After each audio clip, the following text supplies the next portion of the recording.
Vou mostrar provas de que os Sasquatches existem e possuem um sistema de linguagem complexo. Eu sou Robert, sou cineasta e pesquisador canadense e tenho me dedicado a descobrir a verdade sobre o pé grande desde que tive meu próprio encontro com um em setembro de 2024. Por isso mudei o foco do canal para pesquisa sobre Sasquatches. É por isso que você está assistindo a este vídeo agora. E vamos ver o que conseguimos descobrir juntos sobre esses seres misteriosos. Então, que evidências eu poderia apresentar para sustentar essas afirmações tão ousadas? Que o Sasquatch não só existe como espécie, mas também possui uma linguagem reconhecível, um sistema complexo de sons que transmite significados específicos e complexos, uma linguagem segundo a definição humana de linguagem. Bem, acontece que há uma grande quantidade de evidências para sustentar essas afirmações. E ao final deste vídeo, veremos se conseguir transmitir essas evidências de uma forma que abra sua mente a ponto de você pelo menos estar disposto a considerar a possibilidade de que essas informações sejam precisas.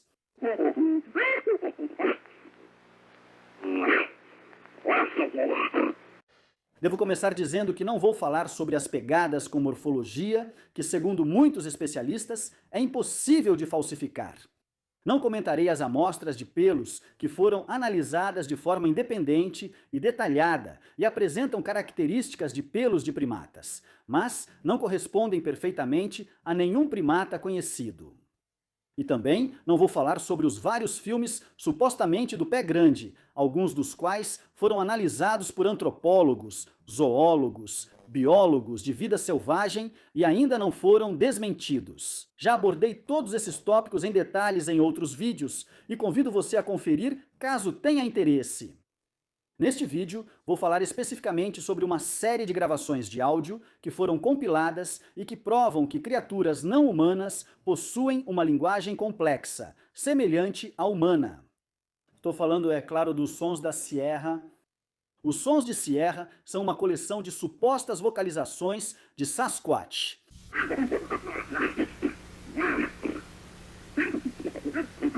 Agora, antes de entrarmos nas evidências da autenticidade dessas gravações e como podemos concluir logicamente que existe uma linguagem aqui, vamos falar um pouco sobre o contexto dessas gravações. Elas foram capturadas por dois homens entre o início e meados da década de 1970, Ron Morehead, um investigador e aventureiro, e Al Berry, um jornalista investigativo com mestrado em ciências. Vale ressaltar que Al Berry era inicialmente muito cético quanto à existência do pé grande ou às chances de capturar o áudio de uma criatura dessas, caso ela realmente existisse, não que ele acreditasse que existia. E mesmo depois das gravações, ele passou literalmente anos procurando vários especialistas em áudio e empresas para analisar as gravações e provar se eram autênticas ou falsas. Ele estava muito aberto a ambas as possibilidades e vamos falar mais sobre isso mais tarde. As gravações foram feitas novamente ao longo de vários anos em uma área remota das montanhas Sierra Nevada. Elas envolveram vários encontros com supostos seres Sasquatch. Houve oferta de comida e o uso de acampamentos primitivos para incentivar visitas repetidas desses seres. Um incentivo que, segundo relatos, foi muito bem sucedido. Como mencionei, as gravações foram feitas do início até meados da década de 1970, especificamente de 1971 até 1974. Alguns detalhes sobre o local.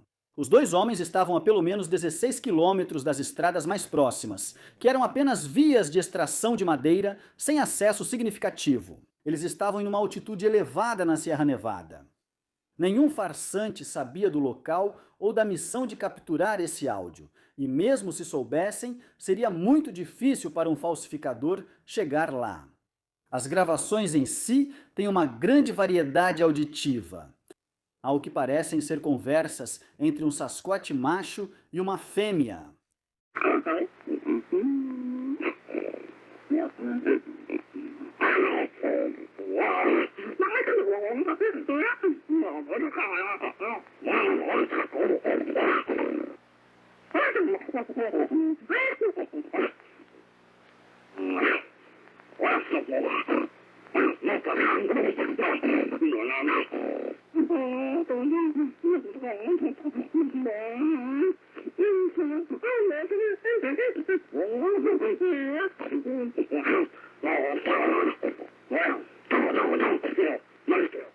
Há demonstrações de intimidação, ruídos que são obviamente agressivos, talvez tentando afastar os homens no acampamento.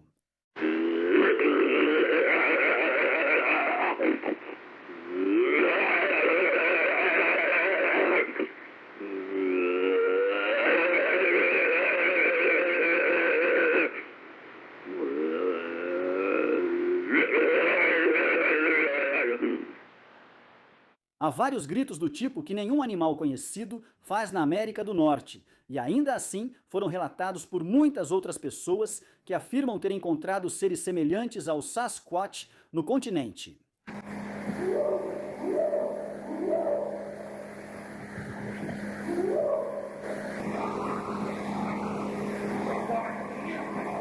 E, finalmente, há vários exemplos de vocalizações muito parecidas com linguagem, que lembram uma conversa humana, mas que são claramente não humanas.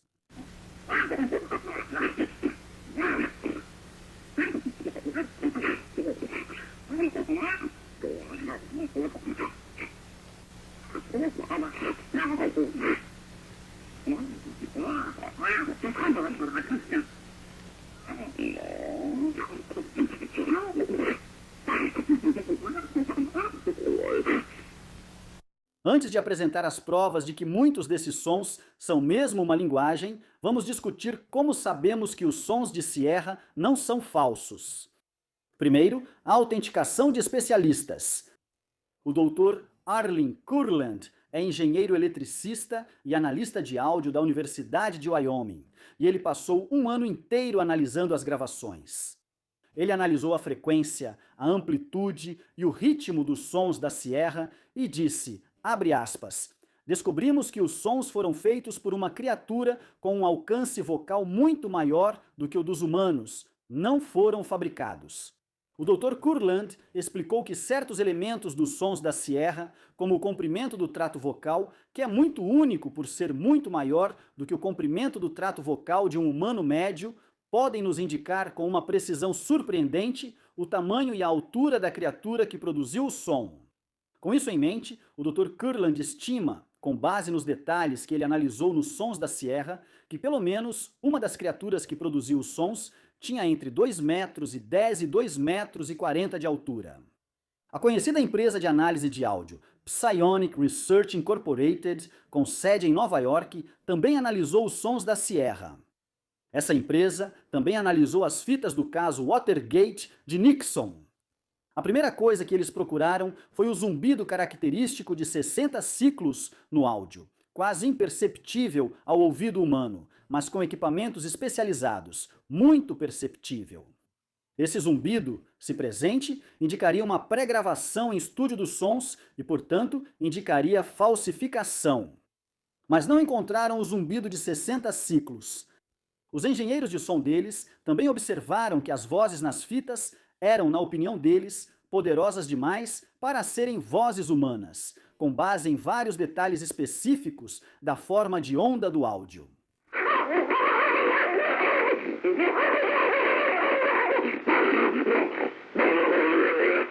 Na verdade, o presidente da Cytonic Research, I.E. Etebel, disse, abre aspas, as vocalizações ocorreram no momento das gravações originais, foram espontâneas e eram poderosas demais para terem sido feitas por humanos. E então temos Scott Nelson. Ele é um linguista criptológico aposentado da Marinha dos Estados Unidos com mais de 30 anos de experiência na área de análise linguística militar. Durante seu serviço, Nelson foi treinado em transcrição, tradução e análise de idiomas estrangeiros complexos, incluindo russo, espanhol e persa, todos os quais ele fala fluentemente. Seu papel na Marinha dos Estados Unidos exigia que ele decifrasse padrões de comunicação desconhecidos, muitas vezes criptografados.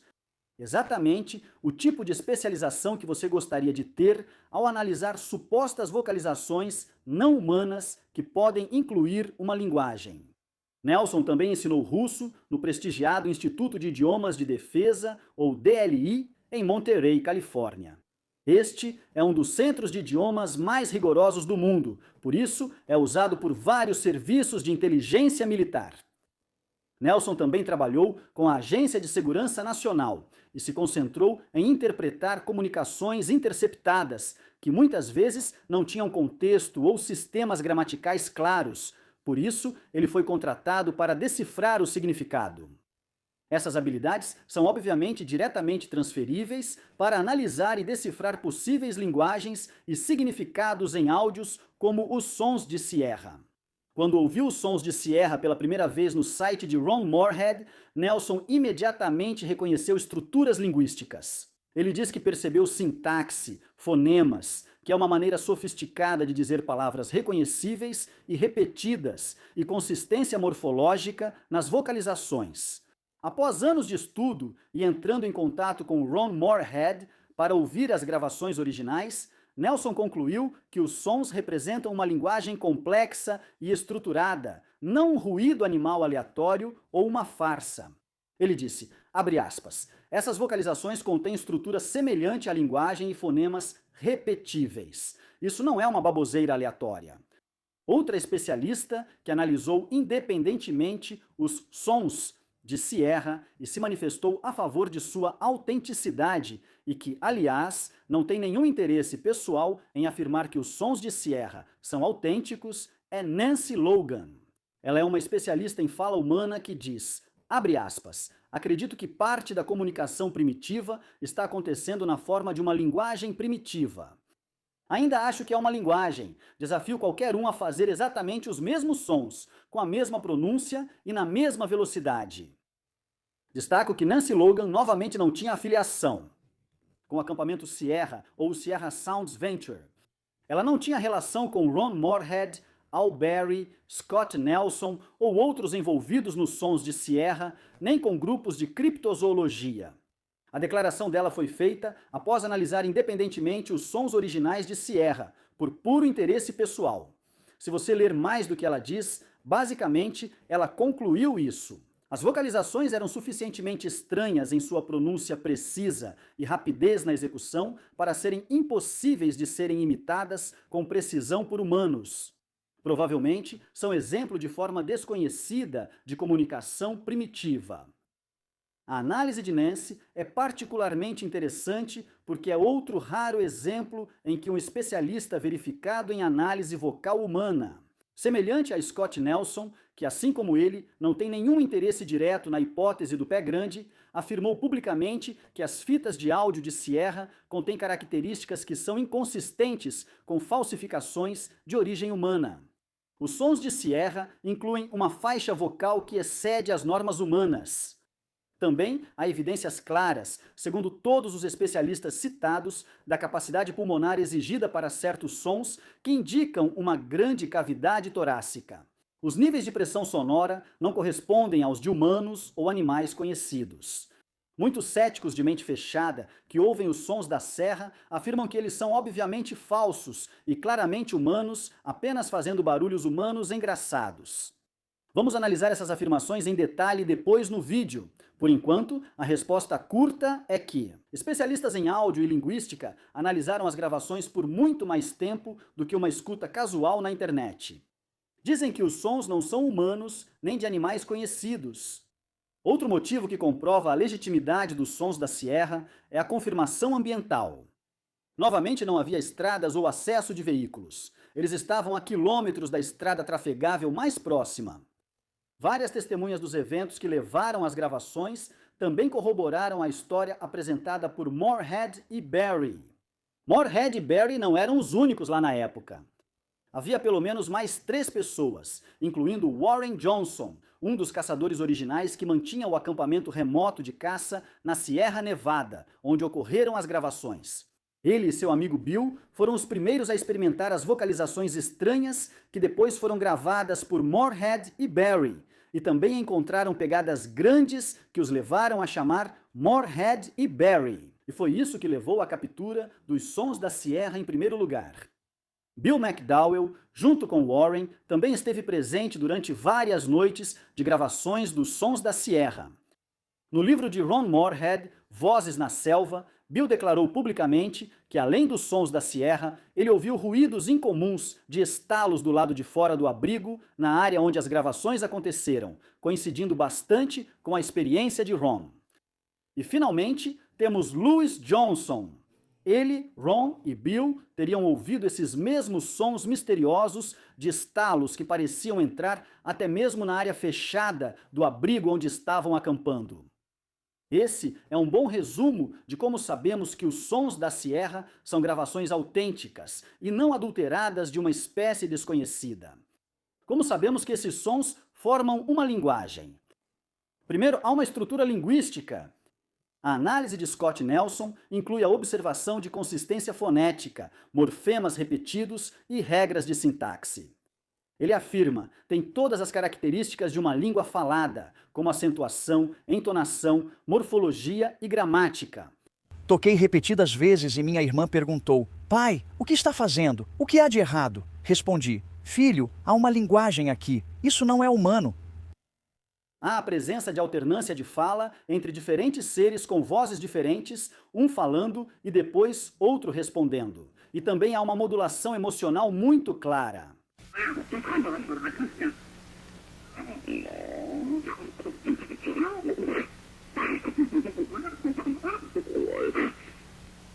Esses são sinais de uma conversa inteligente, não de ruídos de animais ou de um farsante humano tentando imitar o que imagina ser o pé grande. Também há comparações com a linguagem humana. A variedade de sons nas gravações de áudio da Serra excede qualquer dialeto humano conhecido. Mas apesar das diferenças entre as gravações e as línguas humanas conhecidas, também há muitas semelhanças com línguas tonais e de cliques, semelhanças na estrutura. E finalmente, embora haja algumas semelhanças com os sons feitos por primatas conhecidos, não há padrões sonoros que correspondam de forma consistente aos dos primatas conhecidos.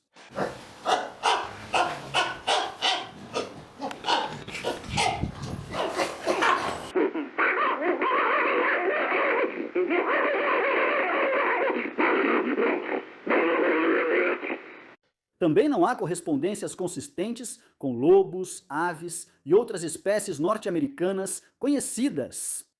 Então, para recapitular, os especialistas enfatizam que isso não é inglês, não é uma língua humana conhecida e os próprios sons não são humanos. Provavelmente estamos lidando com uma protolíngua, ou uma língua totalmente distinta, evoluída para a comunicação selvagem e primitiva. Agora vamos falar sobre as tentativas de traduzir ou entender o significado dos sons da serra. Destaco o trabalho contínuo de Scott Nelson. Nelson identificou palavras recorrentes e hipotetiza significados com base no contexto. Na verdade, ele escreveu um artigo inteiro, altamente detalhado, com transcrições fonéticas dos sons repetidos que ele observou ao longo dos anos. E milhares de audições dos sons da sierra, às vezes desacelerados, às vezes acelerados, às vezes em velocidade normal, para extrair todo o significado possível desse áudio. Definitivamente há palavras e frases ali, de acordo com ele. Se alguém soubesse, seria um criptolinguista veterano da Marinha dos Estados Unidos com 30 anos de experiência. Nelson diz que há chamados de alerta, saudações, às vezes há frustração expressa. Ele diz, abre aspas, podemos não saber o que eles estão dizendo, mas sabemos que eles estão dizendo algo. E então há a correlação comportamental.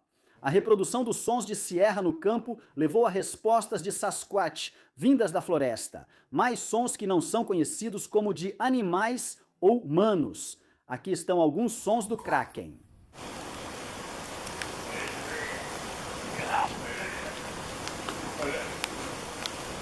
Esses padrões indicam uma estrutura de resposta com significado como uma conversa de chamada e resposta. Ron Morehead lembra de mudanças no tom emocional que se correlacionam com eventos específicos, como ofertas de comida levando às expressões sonoras mais calorosas, ou a presença humana levando a demonstrações agressivas. Então, o que precisaríamos para fazer uma verdadeira tradução da linguagem que está sendo expressa nos sons da sierra? Antes de tudo, precisamos de mais gravações de vários locais. Precisaríamos de corroboração do comportamento e da resposta vocal. Precisaríamos de interação a longo prazo com um grupo habituado e, potencialmente, do uso de IA com sistemas de reconhecimento de padrões fonéticos. Em seguida, vamos nos aprofundar em outras linguagens, como as supostas vocalizações do pé grande. Primeiro, ao falatório samurai, termo que faz referência ao famoso trecho dos sons da Sierra, onde ocorre uma conversa acelerada que lembra o japonês em alguns aspectos.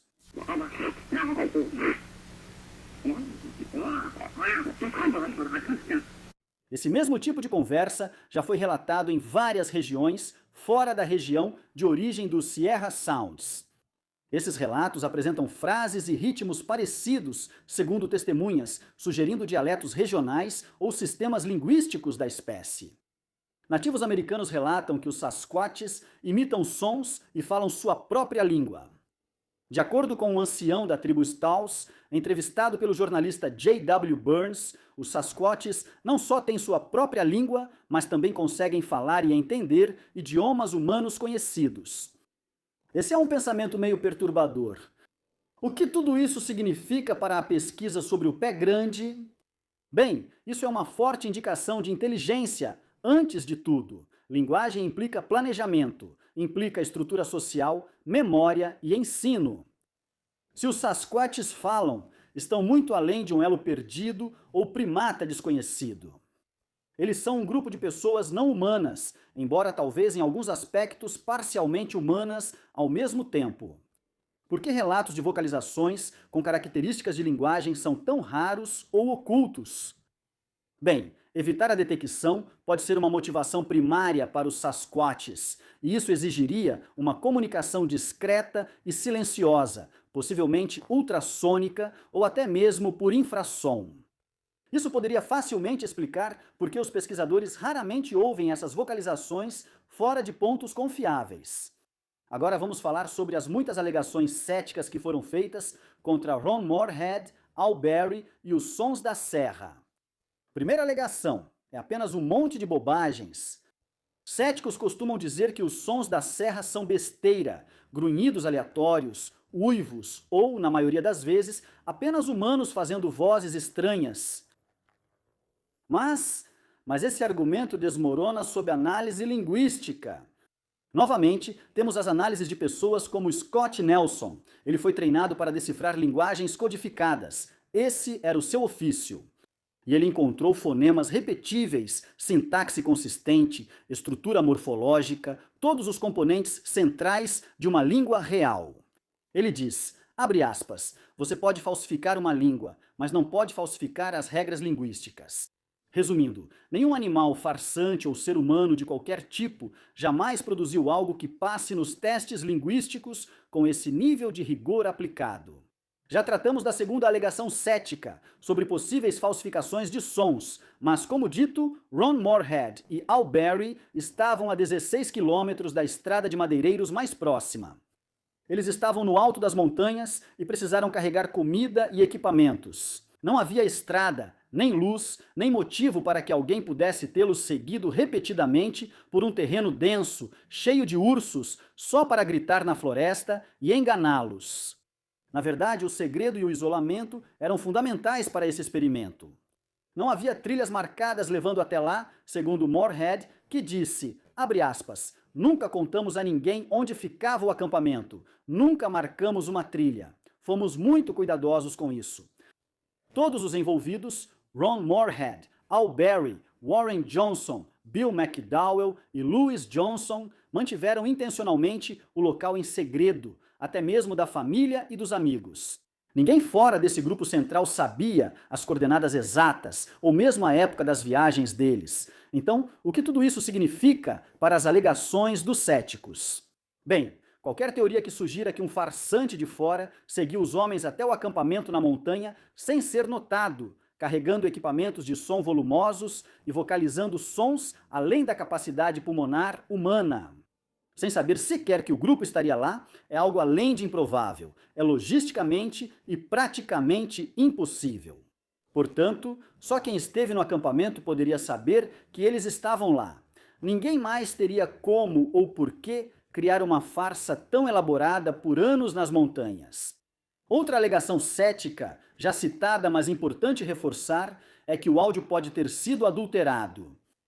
Mas não vamos esquecer, isso foi nos anos 70, muito antes da edição digital de áudio, e as fitas cassete originais já foram analisadas várias vezes. Não há sinais de emenda de fita, nenhum zumbido característico de 60 Hz, que seria uma indicação clara de trabalho de estúdio pré-gravado, e nenhuma irregularidade de frequência que indicaria mixagem artificial ou sobreposição de sons.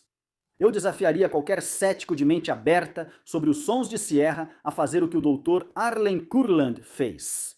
Examine-os minuciosamente durante um ano inteiro e depois venha dizer que são falsos. Outra alegação cética comum é que Barry e Motorhead ficaram ricos com suas gravações. Eles criaram essa farsa de áudio para ganhar fama e dinheiro, mas isso não é verdade. Não fizeram nada disso. As gravações só foram divulgadas publicamente décadas após o ocorrido. Motorhead e Barry não estavam atrás de fama, claramente. Eles estavam simplesmente buscando respostas. Então, se isso foi uma farsa motivada pela ganância de ganhar dinheiro, foi o pior plano de monetização da história. Mas se foi real, o comportamento deles faz sentido. Documente primeiro, divulgue com cautela depois, após especialistas terem corroborado a autenticidade. O ponto é que todo especialista em áudio e linguística que dedicou tempo e esforço para examinar os sons de Sierra de forma detalhada chegou à mesma conclusão. Eles não são humanos, não são animais, existe uma linguagem ali. Se você se recusa a mudar de opinião e acha que essas gravações são falsas, pergunte a si mesmo: você realmente acredita que está mais qualificado para fazer essa avaliação do que a variedade de especialistas que mencionamos aqui? E se sim, por quê? Especialmente considerando o fato de que os profissionais que mencionei aqui, que deram declarações apoiando a autenticidade dos sons de Sierra, não têm nada a ganhar dizendo isso e, na verdade, muito a perder, tanto profissionalmente quanto pessoalmente. Se ainda não percebeu, não ajuda em nada a sua carreira, em qualquer área, afirmar publicamente que Sasquatches existem e que você tem provas disso. Agora, dito tudo isso, eu posso citar especialistas em áudio e linguística até ficar rouco. No fim, quem não quiser acreditar que os sons de Sierra são autênticos, não será convencido, mesmo com todos os fatos do mundo. Eles ainda vão afirmar que isso é apenas um humano e que poderiam facilmente imitar esses sons sozinhos, independentemente do que os especialistas digam. Então, quais conclusões tiramos de tudo isso? Bem, esta é uma nova fronteira na criptolinguística. Os sons da Sierra, de acordo com vários especialistas que os analisaram extensivamente e em detalhes incríveis, não são falsos. Eles contêm uma linguagem real e reconhecível. Scott Nelson disse, abre aspas, isso não é uma questão de crença, é uma questão de ouvir com a mente aberta. O que eu tiro de tudo isso é que se os Sasquatches têm uma linguagem, isso significa que eles têm uma cultura. E se eles têm uma cultura, eles têm uma história que vale a pena ser ouvida, ao que me parece. Então acho que devemos manter a mente aberta sobre essa história e tentar descobrir qual é. Coisas bem fascinantes, não é? Quando você junta tudo isso, parece um caso praticamente incontestável de que o pé grande não só existe, mas também tem uma linguagem reconhecível, com palavras e frases repetidas, emoção e significado complexo. Então, por que você acha que a maioria das pessoas é tão contra acreditar nisso? Acho que eles gostam de encobrir suas objeções com uma camada de lógica, mas é claro que isso é facilmente desmascarado pelos fatos reais. No fim das contas, acho que esse tipo de ceticismo rígido que você vê em relação aos sons da Sierra e outras gravações vem do medo. Medo de que talvez os humanos não sejam os únicos hominídeos bípedes inteligentes vagando pela Terra. Isso faz com que muitas pessoas sintam que precisam reformular sua visão de mundo no que diz respeito a quem somos nesta Terra e onde nos encaixamos na teia de espécies como um todo. De qualquer forma, me diga o que você pensa sobre a ideia de uma linguagem do Sasquatch e sobre as evidências que apresentei aqui nos comentários abaixo. Eu adoraria ouvir sua opinião. Se você gostou do vídeo, por favor, deixe seu like, compartilhe com sua família e amigos e se inscreva no Cabin in the Woods. Se quiser me dar um apoio extra, vou deixar um link para a minha página do Buy Me a Coffee na descrição. Você pode se tornar membro ou adquirir produtos exclusivos do canal Cabin in the Woods. Tudo isso me ajuda a seguir produzindo vídeos como este. Obrigado por assistir, até o próximo vídeo.